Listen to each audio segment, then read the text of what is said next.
पूरे हिंदुस्तान में स्वतंत्रता दिवस की लोग जश्न मना रहे थे, तो वहीं यूपी के कानपुर जिले में वार्ड 14 में अनोखी पहल देखने को मिली है। जी हाँ, मैं से तो मौजूद हूँ पूर्व पार्षद सुनील कनौजिया के बीच में। वार्ड 14 की पार्षद सालू कनौजिया के पति हैं। ये पूर्व में कांग्रेस में पार्षद थे और बीजेपी में शामिल हुए। आज हम जानेंगे क्षेत्र में अनोखी पहल पार्षद की ही जुबानी। पार्षद जी, आप पहले कांग्रेस में थे, आप बीजेपी में हैं। आपको पहले कांग्रेस में अच्छा था या बीजेपी में? देखिए, काम करने वाले आदमी के लिए सभी जगह अच्छा, चाहे वो कांग्रेस हो चाहे बीजेपी हो। और मुझे मेरे कर्म से पहचान मिली है, मुझे मेरे मेहनत से पहचान मिली है। और स्वाभाविक सी बात है, आदमी जहाँ रहे वहाँ ईमानदारी से काम करे, लोगों के बीच समस्याओं को उठाए। और मुझे लगता है कि मैं दबे कुचले लोगों की लड़ाई लड़ता हूँ। उनका उत्थान जो करेगा मैं उसके साथ रहूंगा, उसकी चरण वंदना करूंगा। मेरा पूरा जीवन दबे कुचले लोगों के उत्थान के लिए था, है और पूरी जिंदगी रहेगा। वहीं अगर बात करें पार्षद और पूर्व पार्षद की, तो कानपुर लगभग 1000 से लोग पार्षद हैं, लेकिन आपकी जो छवि है, आप जो कार्य करते हैं, वो एक अनोखा ही सबसे विशाल और अनोखा देखने को मिलता है। इसका क्या राज है? देखिए, सिर्फ एक बात कहनी है कि जो सेवा होती है वो दिल से होती है, दिमाग से हमेशा राजनीति होती है। और मेरा जीवन शायद सेवा के लिए हुआ है। राजनीति आएगी जाएगी, कुछ भी होगा। और लेकिन जो हमारे अपने लोग हैं, मेरे मन में जो है, मेरे विचार में जो है, मेरे दिल में है, मेरे दिल, मेरे मन, मेरे विचार, मेरे दिमाग में सिर्फ सेवा है। और शायद कहीं ना कहीं मेरी ईमानदारी, मेरी निष्ठा, मेरी कर्तव्यपरायणता ने ही मुझे आज इस काबिल बनाया है कि आप का सम्मानित चैनल मुझे श्रेष्ठ बता रहा है, दूसरों से अलग बता रहा है। इसके लिए आप के चैनल को भी कोटि कोटि धन्यवाद है। लगातार जिस तरीके से मेरे आंदोलन को, मेरी छोटी छोटी समस्याओं के लिए किए जाने वाले संघर्ष को, चाहे वो सीवर का हो, चाहे पानी का हो, चाहे बिजली का हो, चाहे जनमानस के बीच खड़े रहने का, उन सारी चीज़ों को जिस तरीके से आप सभी दिखाते हैं। मैं तो अपने वार्ड में काम करता हूँ, लेकिन उसको दूर दूर तक चर्चा, आप जैसे लोग, अच्छे लोगों के चैनल, अच्छे चैनलों के माध्यम से जो चर्चा होती है, वो कहीं ना कहीं उसका सूत्रधार आप हैं।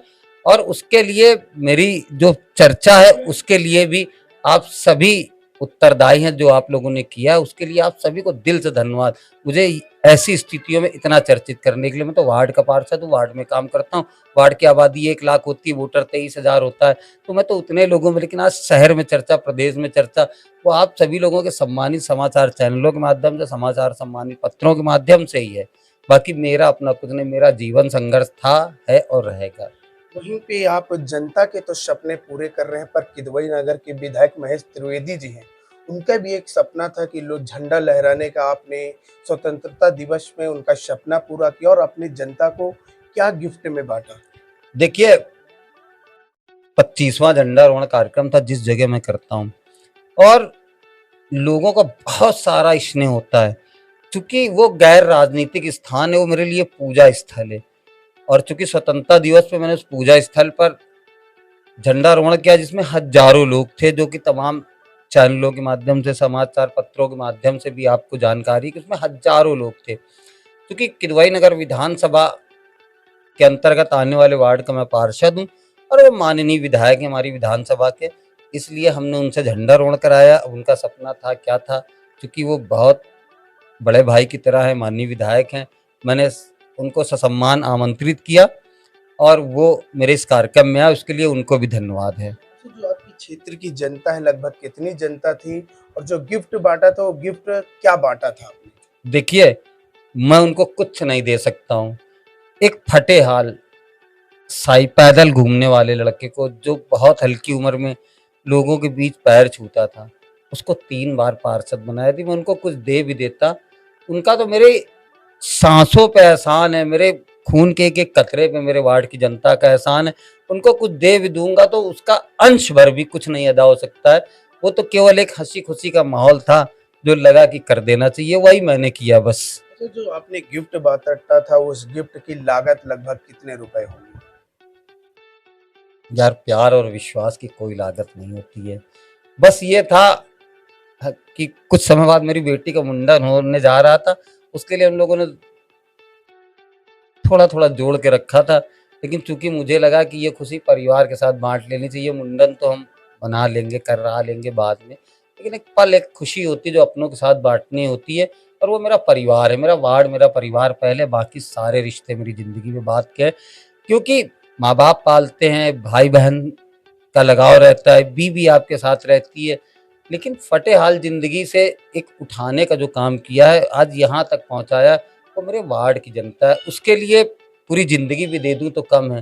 मेरा घर, मेरा परिवार, मेरी अपनी जान भी मैं उनके नाम कर सकता हूँ। वार्ड 14 की इस समय प्रेजेंट टाइम में श्रीमती सालू कनौजिया जी पार्षद हैं। उनसे जब बात की तो उन्होंने कहा कि हम घर बनवाने का और बेटी का मुंडन कराने के लिए लगभग 85 से 90 हज़ार रुपए रखे थे। हमारे पति ने परिवार को बाँट दिया। आखिर ये जो पैसा था कहाँ से आया? बहुत दिनों से थोड़ा-थोड़ा पैसा जोड़ रहा था, थोड़ा-थोड़ा पैसा जोड़ता हूँ।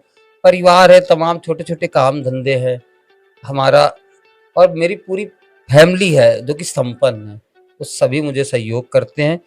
मैं तो अपनी कमाई का खाना भी नहीं खाता हूँ, मेरे परिवार में मेरे बड़े भाई हैं, मेरी बहनें हैं, बहुत सारे लोग हैं, जिनका खाना भी मैं दूसरों का खाता हूँ। मैं और मेरी पत्नी तो दूसरों का ही खाना खाते हैं, हमारे पास क्या है? जो था है वो सब उन्हीं लोगों का है जिन्होंने हमें दिया है।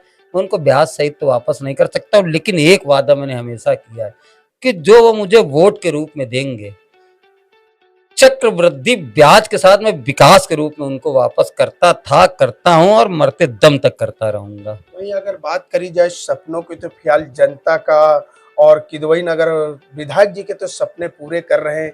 आप अपने और अपनी बेटी का सपना कब पूरा करेंगे? देखिए, मेरी बेटी मेरे लिए ईश्वर का वरदान है, और एक बाप बना मैं पहली बार तब पता चलता है, और मैं ईश्वर से हमेशा मांगता था कि ईश्वर मेरे पहले बेटी दे, क्योंकि लोगों से मैं सुनता था कि बेटियां बाप के बहुत करीब होती है, और जब मेरी बेटी हुई तब मुझे पता चला कि बेटी बाप के कितने करीब होती है। और पार्षद नहीं रहूँगा, ईश्वर ने 2 हाथ दिए, इतनी मेहनत करूँगा कि अपनी बेटी को सफल करूँगा, अपनी पत्नी का जीवन सुखी रखूँगा, और इससे ज़्यादा जीवन में कुछ चाहिए भी नहीं। कोई कुछ ना लेके आया है, ना लेके जाएगा, सब यहीं धरा रह जाएगा। लेकिन हाँ, अच्छी शिक्षा, अच्छे संस्कार जो मैं अपनी बेटी को दूँगा, जिससे कि वो मेरे समाज सेवा के सपनों को आगे बढ़ा सके, चाहे नौकरी करे, चाहे राजनीति करे, जो भी करे। शिक्षा में जाए, चिकित्सा में जाए, स्वास्थ्य में जाए, राजनीतिक में जाए, जिसमें भी जाए, लेकिन वो मेरी समाज सेवा के कार्यों को आगे बढ़ाते रहे। ऐसे संस्कार दूँगा, ऐसी शिक्षा दूँगा। वहीं अगर बात करी जाए, आपने कहा बेटी, तो हमारे देश के प्रधानमंत्री नरेंद्र मोदी जी ने कहा था बेटी बचाओ बेटी पढ़ाओ। इस नारे के बाद भी कई सोशल मीडिया पे वीडियो वायरल हुए थे जो बेटियों को कूड़ेदान में किसी डिब्बे में डालने का भी वीडियो है। उन परिवार को, उन देशवासियों को क्या संदेश है? मैं सिर्फ इतना कहना चाहूँगा कि आप जब पैदा हुए थे, या वो जिन्होंने अपने बच्चों को कूड़े में फेंका, आपके माँ-बाप ने आपको कूड़े में नहीं फेंका था। आपको उस बात को सोचना चाहिए, और जो लोग भविष्य में ऐसा सोच रहे हैं, एक बात ध्यान रखिएगा, उन बहुत सारे लोगों ने जिनके माँ-बाप रात-रात भर जागे होंगे, रात-रात भर पूरे-पूरे दिन जागे होंगे, पैदल भागते होंगे, मन्नतें माँगते होंगे, उन्होंने आपको नहीं फेंका। जब आपके माँ-बाप ने नहीं फेंका, तो आप भी एक माँ-बाप बनने जा रहे हैं। कभी अपने बच्चों के साथ ऐसा ना करिएगा, क्योंकि लोग कहते हैं कि बच्चों में ईश्वर होता है। तो आप ईश्वर को जब फेंकेंगे, कूड़े अड्डे में फेंकेंगे, उनकी जान लेने की कोशिश करेंगे, तो ईश्वर सज़ा दे ना दे, लेकिन आपके कर्मों की सज़ा आपको यहीं मिलेगी। और आम जनमानस के बीच में जब पता चलता है कि आपने ऐसा किया है, तो आपके चरित्र, आपके जीवन इतना गंदा हो जाता है, कोई आपको पूछता नहीं। मेरा उन सभी लोगों से, पूरे देशवासियों से निवेदन है कि कभी भी भ्रूण हत्या ना करें, या नवजात बच्चे को कूड़े में ना फेंकें। अरे बहुत सारे ऐसे माँ-बाप हैं जो बिना बच्चों के हैं, आप उनको कूड़ों में फेंकने की जगह आप उनको तलाश कर लो, जिनके बच्चे नहीं हैं, आप उनको दे आओ जाके। इससे बड़ा पुण्य आपके जीवन में भी कुछ नहीं होगा, और उस आदमी के जीवन में भी उससे बड़ा लाभ नहीं होगा जिसके कोई संतान नहीं थी। तो मेरे सभी ऐसे लोगों से निवेदन है कि ना भ्रूण हत्या करें, ना नवजात बच्चों को कूड़े में फेंकें। अरे नहीं फेंकना है तो मुझे दे जाओ, मैं पल्लेदारी कर लूँगा, लेवरी कर लूँगा, लेकिन ऐसे बच्चों को पाल लूँगा। लेकिन उनको ऐसी जगह मत फेंको कि जहाँ उनको कुत्ते नोचे, बिल्ली नोचे। एक तरफ विकास की डंका पूरी तरफ बज रही बीजेपी की। आप पहले कांग्रेस में थे, वापस आप बीजेपी में फिर आ गए। आखिर बीजेपी में ज़्यादा सुखी थे या फिर क्या कहते हैं कांग्रेस में? देखिए, आप काम करेंगे, आप सब जगह सुखी रहेंगे। मैंने पहले भी कहा था कि मेरा जीवन दबे कुचले लोगों के उत्थान और उनके विकास के लिए है, और जहाँ मुझे दबे कुचले लोगों के उत्थान और विकास में सहयोग मिलेगा, मैं उस जगह जाऊँगा, हर उस आदमी के पैर पकड़ लूँगा। बस वो ये है कि जो समाज की आखिरी लाइन में खड़ा व्यक्ति है, उसको आगे लाने की जो मेरी कोशिश है, जो मेरा संघर्ष है, वो मेरे साथ खड़े रहें, मैं हर उस जगह रहूँगा। लाइन में सबसे पीछे खड़े व्यक्ति को स्वतंत्रता दिवस और भारतवासियों को क्या संदेश देना चाहिए? मैं सबसे पहले यदि किसी को कुछ कहना चाहूँगा तो लाइन में पीछे खड़ा व्यक्ति है। सिर्फ़ उससे ये कहना चाहूँगा कि आप अपने परिवार को आगे कैसे ला सकते हैं। हमारे एक महापुरुष थे समाज के, संत गाडगे जी महाराज। उन्होंने कहा था कि आपके बच्चों की शिक्षा के लिए यदि आपको बर्तन बेचना पड़े, तो आप मिट्टी की पखरी में खाना खा लेना, लेकिन अपने बर्तन बेच देना और अपने बच्चों को शिक्षा देना और नशे से दूर रहना। मैं आखिरी लाइन के वक्त से सिर्फ यही कहना चाहता हूँ कि अपने बच्चों की शिक्षा के लिए अपना सर्वस्व न्यौछावर कर दो और नशा मुक्ति एकदम त्याग दो। नशा त्याग दोगे, आपका जीवन सफल हो जाएगा। आप समाज की आखिरी लाइन में खड़े हो, मैं वादा करता हूँ कि आप अपने बच्चों की शिक्षा पे ध्यान दे दोगे और नशा बंद कर दोगे, तो आप आज पीछे खड़े हो, 10 साल बाद आप उस समाज की लाइन में सबसे आगे खड़े व्यक्ति होगे। अपनी जनता के लिए आपका अगला कदम क्या रहेगा? रोज जब सुबह उठता हूँ तो ये लगता है कि 20 काम को माइंड सेट करके रखता हूँ कि आज मुझे 20 काम अपने पब्लिक के लिए कराते हैं। 2 हो पाते, 6 हो पाते, 8 हो पाते हैं।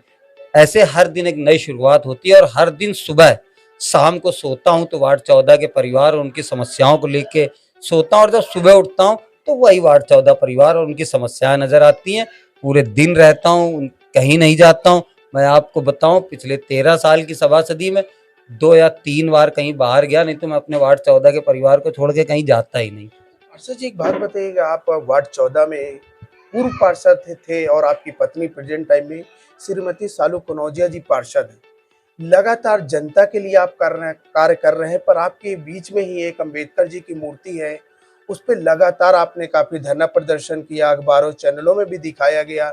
इसके बाद भी जब उनके जो जहाँ पर मूर्ति बनी हुई है वहां पर लगातार पानी का भराव देखने को मिलता है, क्या लगता है कि आपके क्षेत्र के जनता की समस्या से दूर निजात मिलेगा कभी? देखिए, मैं बहुत लगभग 25 साल पहले, ये पूरा धोबी तालाब है जहाँ लगभग 1956-57 में श्रमदान के आधार पे जमीन धोबी समाज को दान में दे दी गई थी, जहाँ पे धोबी समाज के लोग कपड़े धोते थे। लेकिन उन्हीं के बीच में हमारे समाज के कुछ गंदे लोग, जिनकी नियत धोबी समाज की जमीनों पे थी, समाज के लोग, उन्होंने गलत मंशा से संविधान निर्माता की प्रतिमा तालाब के बीचों बीच लगा दी और कब्जा करना शुरू कर दिया।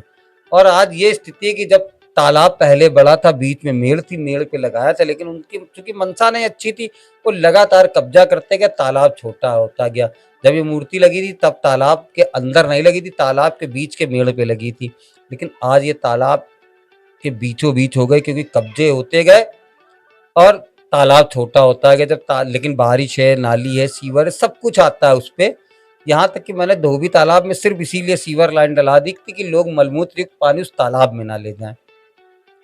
और एक सुप्रीम कोर्ट की भी शायद रूलिंग है, कोई बता रहा था कुछ समय पहले कि घाट, तालाब, पोखर को पाटा नहीं जा सकता, नहीं तो मैं पाट के उस पे सुंदरीकरण करा देता। लेकिन मैंने 8 माह पूर्व एक पत्र दिया था कि बाबा साहब के आने जाने का रास्ता, चाहे वैकल्पिक कच्चा पुल बनाया जाए, चाहे पक्का पुल बनाया जाए, उसकी फाइल भी चल रही है। और जैसे वो फाइल कंप्लीट हो जाएगी, मैं उस गंदी जगह को इतने अच्छे तरीके से डेवलप कर दूंगा उस तालाब के आसपास को कि लोग कहेंगे कि हाँ, एक कोई पर्यटन स्थल है जहाँ बाबा साहब की प्रतिमा लगी है। वहीं अगर बात की जाए कब्जाधारियों की, तो कानपुर के डीएम साहब और कमिश्नर साहब लगातार कब्जाधारियों पर कड़ी कार्रवाई कर रहे हैं। फिर आखिर धोबी तालाब में जो कब्जा कर रखे हैं, उनकी मूर्ति पे पानी भरी जा रही, पानी भर रहा है बरसात का, आखिर उन पर क्यों कार्रवाई नहीं हो रही? अब हमारी बात समझिए, कब्जा करने वालों ने कब्जा कर लिया और उसके बाद उन्होंने बेचा किसको? रिक्शा चलाने वाले को, झल्ली ढोने वाले को, मैला उठाने वाले को, उनको बेचा। अब वो क्या करे, उनकी क्या गलती? उन्होंने बेचारों ने 5-5, 10-10 हज़ार, 20-20 हज़ार, 25-25 हज़ार में खरीद लिया। वो 10 बाई 10 की झोपड़ी में रह रहे हैं। अतिक्रमण अभियान चलेगा तो जो बेच गए हैं कायदे से तो उनसे पूरी रिकवरी की जानी चाहिए और उन गरीबों को उनसे रिकवरी मैं ब्याज के साथ की जानी चाहिए और उन गरीबों को दे देनी चाहिए। ये नहीं होगा ना, अतिक्रमण चलेगा तो उन लोगों पे चलेगा जिन्होंने पेट काट काट के कहीं बीवी के बुंदे बेच दिए होंगे, कहीं बाली बेच दी होगी, तब लिया होगा। भले वो अवैध लिया था लेकिन आज उनके परिवार, उनकी भावनाएं उस जगह से जुड़ गई हैं, जो कि मुझे नहीं लगता। मैं बाबा साहब के लिए सीधा आंदोलन कर रहा हूँ, करता रहूंगा और उनकी मूर्ति का सुंदरीकरण कर दूंगा, लेकिन हटाने का मेरा अपना मन नहीं है गरीबों को। आखिर कानपुर, यूपी के कानपुर जिले की जनता को अगला कार्यक्रम क्या रहेगा? संत गाडगे जी की जयंती 23 फरवरी को है। मैं चाहता हूं कि जो उनके विचार थे, मैं बहुत प्रैक्टिकल एक बात हूँ, जैसे बाबा साहब हैं, बहुत सारे लोगों की विचारधारा है कि अरे वो दलितों के महापुरुष थे। बहुत छोटी विचारधारा जो लोग इस तरीके की बात करते हैं। उनके जो उद्देश्य थे, उनकी जो लड़ाई थी, उनका जो संविधान था, वो समान अधिकार को लेके था। इसी तरीके से संत गाडगे जी महाराज ने केवल ये नहीं कहा था कि धोबी समाज के लोग या दलित समाज के लोग शिक्षा को महत्व दें। उन्होंने कहा था कि समाज का जो गरीब तबका है, उसमें ब्राह्मण भी होता है, वैश्य भी होता है, ठाकुर भी होता है, बनिया भी होता है, और जिनके अंदर कुसंगतियां हैं वो सभी जातियों में होती। अपनी उन कुसंगतियों को दूर कर ले, कम खाएं, कम खर्चा करें और शिक्षा में ज्यादा बढ़ावा दें। और संत गाडगे जी महाराज ने तमाम जगह, धर्मशाला, महाराष्ट्र आप चले जाइए, बहुत सारे उनके नाम से हैं, बहुत सारे उनके नाम से। मैं आपको बताऊं, पहला स्वच्छता अभियान महाराष्ट्र में संत गाडगे जी के नाम पे चला था। आप गूगल पे सर्च कर लीजिएगा। तो ये तो था नहीं कि सरकार ने कहा नहीं समाज के, तो इसलिए उनके जो उपदेश थे, उनके विचारों को जन जन तक पहुंचाने के लिए 23 फरवरी को संत गाडगे महोत्सव का भव्य आयोजन किया जाएगा, जिसमें शहर भर के जनप्रतिनिधि और शहर की आवाम को भी मैं बुलाना चाहूंगा कि वो सुने विचारों को, और खासकर बस्तियों के लोगों की, बस्ती के लोग जाने कि एक महापुरुष किस तरीके से अपने जीवन में संघर्ष करता है और आपके लिए क्या उपदेश देके गया। पार्षद जी, एक सवाल उठता है, ऐसे अब जनता का भी है, लोग अलग काम करते हैं तो एक व्यक्ति नहीं इकट्ठा होते, लेकिन आप सबसे अलग, चाहे वो विधायक हो, चाहे सांसद हो, चाहे वो पार्षद हो, लेकिन आपका जो कार्यशैली सबसे अलग है। उसके बाद भी लगभग लाखों लोग इकट्ठा हो जाते हैं। आखिर इकट्ठा करने के लोगों की ये कैसे आपके पास जागृत, आपके पास ऐसा कौन सा चमत्कार है कि अलग काम करते हो उसके बाद भी लाखों लोग आते हैं आपके पास? अच्छा ये बताइए, जो माँ बाप बेटे को उठाएंगे, बेटे को छोड़ थोड़ी देंगे। हमको तो हमारे वार्ड 14 के लोगों ने उठाया, तो हमको छोड़ थोड़ी देंगे। उनका बनाया हुआ नेता है सुनील कनौजिया, और आज उनका बेटा है सुनील कनौजिया। मैं तो केवल आवाज लगाता हूँ। उनको पता है कि हम अपने बेटे और अपने भाई के साथ नहीं खड़े होंगे तो कौन खड़ा होगा, और जब एक आवाज लगाता हूँ तो मेरा परिवार मेरे साथ खड़ा होता है। अभी तक हमारे साथ चर्चा में थे पूर्व पार्षद सुनील कनौजिया जी। जी हाँ, आपको बता दूं, अगर पूर्व पार्षद की बात करें तो चर्चित है पार्षद, उससे कई गुना चर्चित है तो इनकी श्रीमती सालू कनौजिया जी। जनता के लिए अपनी जान निछावर खंभे में चढ़ करके देती हैं। जनता के लिए 40 फुट गहरे गड्ढे में उतर करके वो धरना प्रदर्शन करती हैं। कानपुर से यूपी क्राइम लाइट न्यूज के साथ सुनील कुमार तिवारी।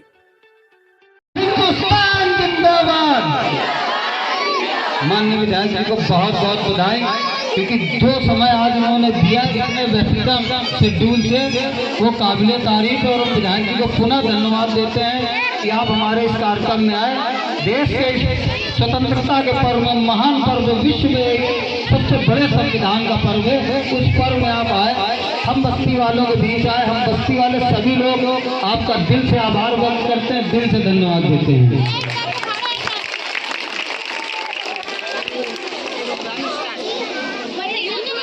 हमारे हाथ ढक गया यार।